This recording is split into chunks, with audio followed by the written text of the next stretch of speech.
বাংলার যুবসাথী প্রকল্পের আবেদনপত্রের ফর্মটি আপনারা কিভাবে ফিল আপ করবেন 2 মিনিটে শিখে নিন। লং ভিডিও নয়, শর্ট করে আপনাদের সমস্তটাই বুঝিয়ে দিচ্ছি।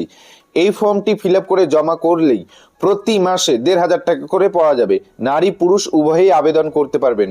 ফর্মটি কিভাবে ফিল আপ করবেন, ফর্মটি ফিল আপ করতে কোন কোন ডকুমেন্টের প্রয়োজন এবং ফর্মটি ফিল আপ করে কোথায় গিয়ে জমা করবেন এবং এই ফর্মটির পিডিএফ আপনারা কোথা থেকে পাবেন সমস্তটাই জানাবো। তো সরাসরি দেখে নিন বাংলার যুবসাথী প্রকল্পের অ্যাপ্লিকেশন ফর্মটি আপনারা কিভাবে ফিল আপ করবেন। ফর্মটির সাইডেই দেখতে পারবেন একটি বক্স দেওয়া রয়েছে। এখানে প্রথম আপনার একটি কালার পাসপোর্ট মাপের ফটো আটা দিয়ে চিটিয়ে দিবেন। তারপর নিচের এই ঘরগুলো আপনাদের পূরণ করতে হবে।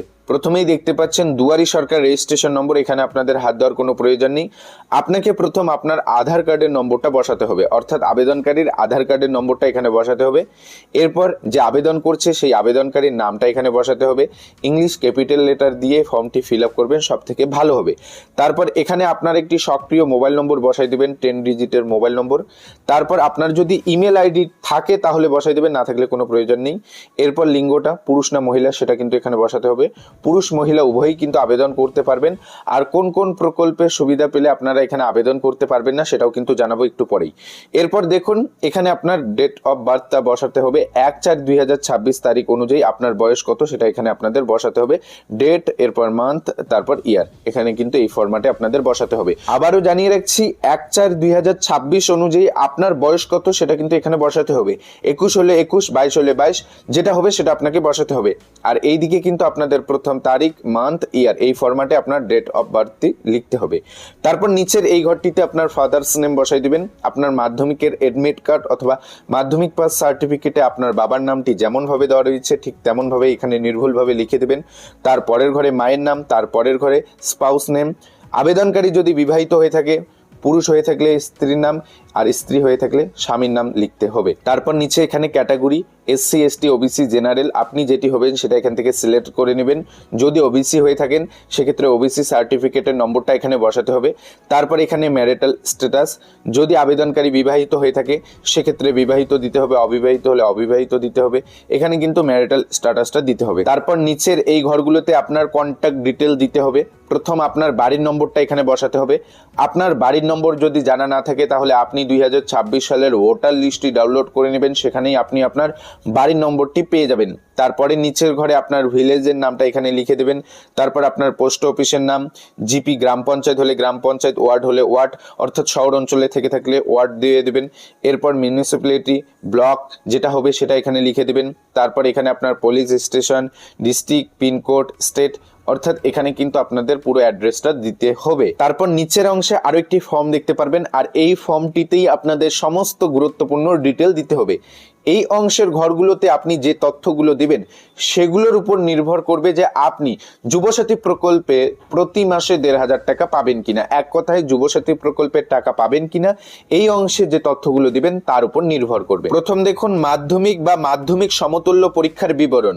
আপনি যদি মাধ্যমিক পাস করে থাকেন তাহলে মাধ্যমিকের বিবরণ দিবেন। প্রথমে এখানে রোল, তারপর নং, তারপর কোন ইয়ার সেটা কিন্তু এখানে আপনাকে দিতে হবে। এরপর কোন বোর্ড থেকে আপনি মাধ্যমিক দিয়েছেন সেই বোর্ডটা কিন্তু এখানে আপনাদের সিলেক্ট করতে হবে।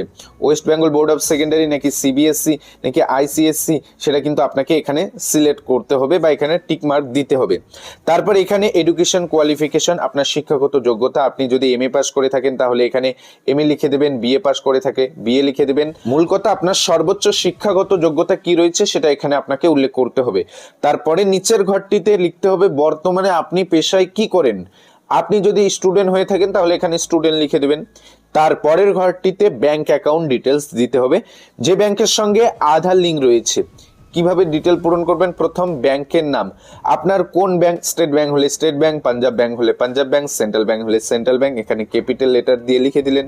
তারপর ব্যাংক ব্রাঞ্চ নেম, তারপর ব্যাংক অ্যাকাউন্ট নম্বরটা এখানে লিখে দিলেন, IFSC কোডটা এখানে লিখে দিলেন। এভাবে আপনাকে ব্যাংক অ্যাকাউন্ট ডিটেলটা কিন্তু পূরণ করতে হবে সম্পূর্ণ নির্ভুলভাবে, কেননা এই ব্যাংকেই কিন্তু আপনার টাকা আসবে। তারপরের ঘরটিতে দেখুন লেখা রয়েছে অন্য কোনো সরকারি সাহায্য পান কিনা রাজ্য সরকারের কৃষক বন্ধু প্রকল্প বা লক্ষ্মীর ভান্ডার প্রকল্পের সুবিধা পান কিনা। যদি পেয়ে থাকেন তাহলে হ্যার উপর টিক করতে হবে, আর যদি না পেয়ে থাকেন তাহলে নার উপর টিক করতে হবে। যদি সরকারি সুবিধা পেয়ে থাকেন রাজ্য সরকারের কোনো প্রকল্প থেকে তাহলে কোন প্রকল্প থেকে সুবিধা সুবিধা পাচ্ছেন সেই বিস্তর বিবরণ কিন্তু এখানে দিতে হবে। দেখুন বলা রয়েছে যদি পান বিস্তারিত বিবরণ এখানে আপনাকে লিখতে হবে। যদি লক্ষ্মীর ভান্ডারের সুবিধা পান তাহলে লক্ষ্মীর ভান্ডার লিখে দেবেন, কৃষক বন্ধু পেয়ে থাকলে কৃষক বন্ধু লিখে দেবেন। তারপরে নিচের টেবিলটিতে দেখুন সংযুক্ত নথিপত্রের তালিকা। যুবসাথী প্রকল্পে আবেদন করতে হলে আপনাকে কোন কোন ডকুমেন্ট জেরক্স করে জমা করতে হবে সেই নথির তালিকা কিন্তু দেওয়া রয়েছে। খুবই গুরুত্বপূর্ণ পয়েন্ট। দেখুন 1 নম্বর ডকুমেন্টে বলা রয়েছে মাধ্যমিক বা মাধ্যমিক সমতুল্য পরীক্ষার অ্যাডমিট কার্ড কিন্তু আপনাদের জেরক্স করে জমা করতে হবে, আর এখানে কিন্তু টিক করে দিতে হবে। 2 নম্বর ডকুমেন্টে দেখুন মাধ্যমিক বা মাধ্যমিক সমতুল্য পরীক্ষার মার্কশিট, শিক্ষাগত যোগ্যতা সার্টিফিকেট কিন্তু আপনাকে জেরক্স করে জমা করতে হবে, আর এখানে টিক মার্ক করে দিতে হবে। তারপরে কিন্তু আপনাদের আধার কার্ডের কপি আপনার আধার কার্ডের জেরক্স করে জমা করতে হবে, ভোটার কার্ডের কপি ভোটার কার্ডের জেরক্স করে জমা করতে হবে। তারপর ব্যাংক অ্যাকাউন্ট পাসবুকের প্রথম পাতার জেরক্স করে কিন্তু জমা করতে হবে। তারপর 6 নম্বর ডকুমেন্ট লিস্টে দেখুন copy of SC ST OBC certificate যদি থাকে আপনার কাছে, যদি এসসি ওবিসি বা এসটি সার্টিফিকেট থাকে তাহলেই দিবেন, না থাকলে কোনো প্রয়োজন নেই। তো যুবসাথী প্রকল্পে আবেদন করতে হলে এই যে ডকুমেন্টগুলো দেখছেন এগুলো জেরক্স কিন্তু আপনাকে জমা করতে হবে। তারপর নিচে একটি সেলফ ডিক্লারেশন দেখতে পাচ্ছেন, এখানে কিন্তু আপনাদের সিগনেচার করতে হবে আপনার সই করে, এবং এখানে তারিখটা দিতে হবে যে তারিখে আপনি জমা করবেন। তারপর নিচে দেখুন এখানে একটি অ্যাকনলেজমেন্ট স্লিপ রয়েছে, এটা কিন্তু যেখানে আপনি আবেদন করবেন যে আধিকারিকগণ আপনাদের আবেদনগুলো গ্রহণ করবে তারাই কিন্তু এই বিবরণগুলো পূরণ করে এটি আপনাকে রিসিভ কপি হিসাবে দিয়ে দেবে। তো এভাবে আপনাকে এই ফর্মটি ফিল আপ করে জমা করতে হবে। 15 তারিখ থেকে নিয়ে 26শে ফেব্রুয়ারি পর্যন্ত প্রত্যেকটি বিধানসভায় ক্যাম্প করা হবে, সেই ক্যাম্পে গিয়ে কিন্তু আপনাদের আবেদন করতে হবে। এই ফর্মটি এইভাবে সম্পূর্ণ নির্ভুল পদ্ধতিতে ফিল আপ করে আপনাকে কিন্তু জমা করতে হবে, এবং সঙ্গে এই ডকুমেন্টগুলো কিন্তু আপনাকে অবশ্যই জেরক্স করে জমা করতে হবে।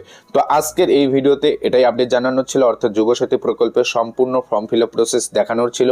আর এই প্রকল্প থেকে নারী পুরুষ উভয়ই সুবিধা পাবেন। আপাতত যে খবর সেই খবর অনুযায়ী যারা সরকারি অন্য কোনো প্রকল্পের সুবিধা পাচ্ছেন, লক্ষ্মীর ভান্ডার বা কৃষক বন্ধু, তারা হয়তো নাও পেতে পারেন এমনটাই জানা গিয়েছে। তো এই নতুন যুবসাথী প্রকল্পে আপনি আবেদন করতে চান কিনা অবশ্যই কমেন্টে জানিয়ে দেবেন। আর এই ফর্মটি আপনারা কিভাবে পিডিএফ ডাউনলোড করবেন আমরা কিন্তু আমাদের হোয়াটসঅ্যাপ গ্রুপের লিংক দিয়ে রাখবো, সেই গ্রুপে জয়েন হয়ে আপনারা কিন্তু এই ফর্মটি নিতে পারেন। আমরা কিন্তু অলরেডি গ্রুপে এই ফর্মটি দিয়ে দিয়েছি পিডিএফ আকারে। তো এটাই আপডেট জানানোর ছিল। আপডেট ভালো লাগলে ভিডিওটিতে লাইক করে দিবেন, সবাইকে এই গুরুত্বপূর্ণ ভিডিওটি শেয়ার দিয়ে সবাইকে জানাতে সাহায্য করবেন। যারা চ্যানেলে নতুন চ্যানেলটিকে সাবস্ক্রাইব করে রাখবেন, ফেসবুক পেজ থেকে ভিডিওটি দেখে থাকলে পেজটিকে ফলো দিয়ে রাখবেন। ধন্যবাদ।